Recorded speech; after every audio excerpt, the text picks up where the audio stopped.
need to be alive, safe, healthy, and comfortable, and comes from what you get from the world through your relationships. Meaning is the buzz you get from being alive and includes self-expression, the ability to change things, adventure, and service, all of which come from what you give to the world through your relationships. We will delve more deeply into what it means to be secure and what it means to have meaning later on, but for now, bear with me. What I am saying is that 1. A good life requires both getting and giving. 2. Everything you get comes from the world, and everything you give goes to the world. And 3. All that giving and getting with the world happens through your many relationships. Let's look at how this principle applies in the case of one relationship, food shopping. Going to the grocery store sucks, right? The lighting is awful. The freezers make it cold. Plus, we just can't feel good about squeaking our carts through the aisles knowing that much of the food is filled with chemicals, harvested by poor workers, and the result of intensely cruel treatment of animals. You spend half your time worrying about getting food that is actually good for you, and the rest trying not to get ripped off. What happens at the grocery store kind of sucks for the world and sucks for you. Many of us just can't wait for the experience to be over. That's what so many of our relationships to the world are like. We just want to get them over with. We feel stuck with doing things we totally hate. The ride back and forth to our jobs in terrible traffic jams is another example. To meaninglessly eke from the world the things we need. How many of our relationships are like that? How much of our lives do we just want to get over with?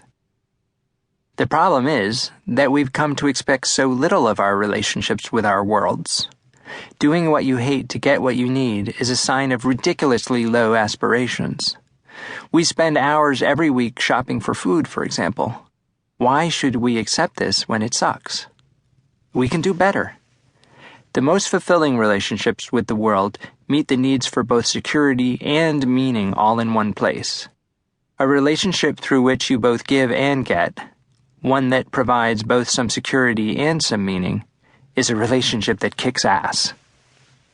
Why shouldn't we have relationships like that in every area of our lives?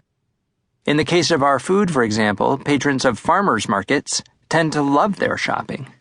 In addition to getting food that is safe and nutritious, they get to support a food system that includes farmers who actually care for the land and for the well-being of their livestock. People who shop in farmers markets both get and give, security and meaning. Not everyone has access to farmers markets, of course, but the point is that the most fulfilling relationships to the world include both security, getting, and meaning, giving. The principle of barakah. In Islam, barakah is a divine force that can be present in objects, people, transactions, and relationships in the material world. It brings prosperity, protection, and happiness.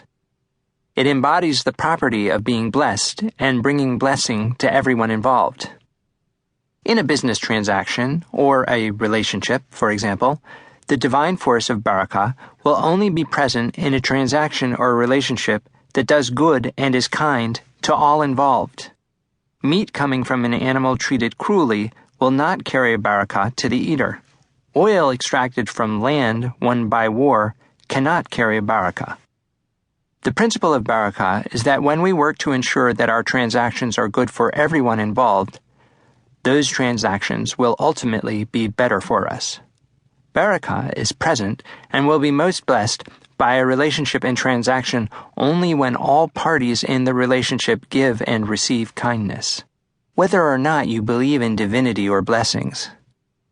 Isn't that the kind of relationship you'd prefer to participate in? The kind that adheres to the principles of barakah? The kind where you both get and give both security and meaning? It fixes you when you fix any part of it. My friend John worked his rear end off as a magazine editor and volunteered in his free time in a homeless shelter. He got his security from working and his meaning from volunteering. Doing both, he had no time for himself. Finally,